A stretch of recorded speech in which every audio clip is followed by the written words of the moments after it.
Hi guys, Dr. Sunder here from iMedics, just making a short video on teething today. And the reason for this is because it's a presentation that we commonly see in primary care and also something which we've encountered on our paediatric jobs working in the children's A&E department. So teething, what is teething?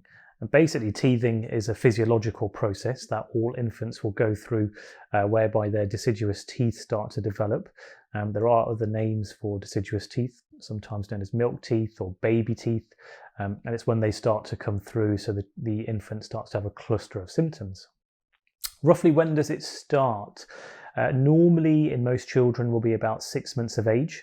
But in some children it can start as early as 4 months of age and even start before that as well. And in some children it may start up to the age of 1 and a little bit after the age of 1. And most children will have their deciduous teeth in place by the ages of between 2 and 3. And by the time they get to the age of 6, most of their deciduous teeth will have started to fall out and their permanent teeth will start to develop. In terms of the presentation, so it's quite important to note because normally it will be quite a concerned parent who presents to either children's A&E or to their GP. Normally they'll mention things like the child is very irritable, they seem to be in a lot of pain, they're not eating very well, they're chewing and biting on lots of things, they may be pulling at their ears, they may have a facial rash, drooling of saliva, and just generally not sort of sleeping well and quite irritable, and they may have a low-grade fever as well. So the important thing for us is to obviously be mindful that the most likely cause is teething, but also make sure that we exclude a serious cause, because what you don't want to do is diagnose this as teething when there could be an underlying infection. The child could indeed be at risk of sepsis.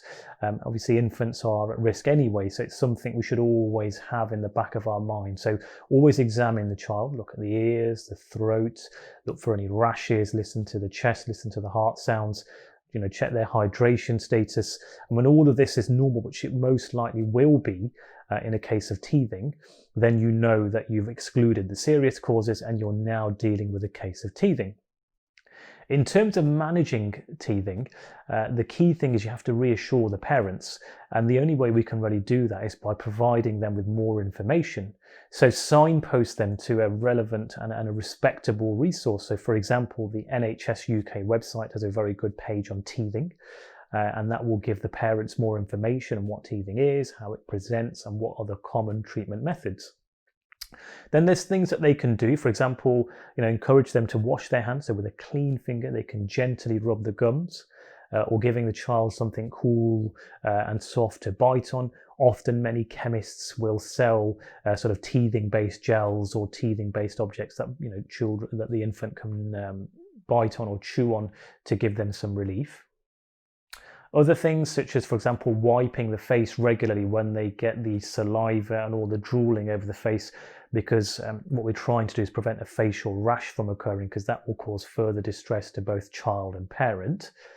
And then, of course, there are other simple measures. So if obviously cuddling the child, reassuring the child, these are behavioural attributes that the parents will need to have to bring some reassurance to the child. You can advise the parents to try paracetamol if the conservative measures don't work, and ibuprofen is an alternative option in some cases only if needed. The key thing that NICE tells us is that we should only offer paracetamol and ibuprofen from the age of 3 months and over. So don't give it to children under the age of 3 months. And the reason for that is because what we don't want to do is miss underlying sepsis, because children under the age of 3 months can be more at risk of developing sepsis. So there's other things obviously we mentioned, so they can speak to a pharmacist about the biting gels and teething gels and cooling sort of teething products that they offer to provide symptomatic relief. And NICE also suggests that the parents can have a chat with the pharmacist about topical lidocaine gels, but that we shouldn't be offering topical aminosalicylates to a child under the age of 16, and that's because we know there's an increased risk of Ray's syndrome. And generally speaking, most children will start to settle down, and they may have some good days and bad days, but generally with the teething symptoms, they will start to settle. So it's just reassuring the parents. Keep up to date with the NICE guidance, which they're always changing. If there's any updates, of course, have a look at the teething section of the NICE CKS for any updates.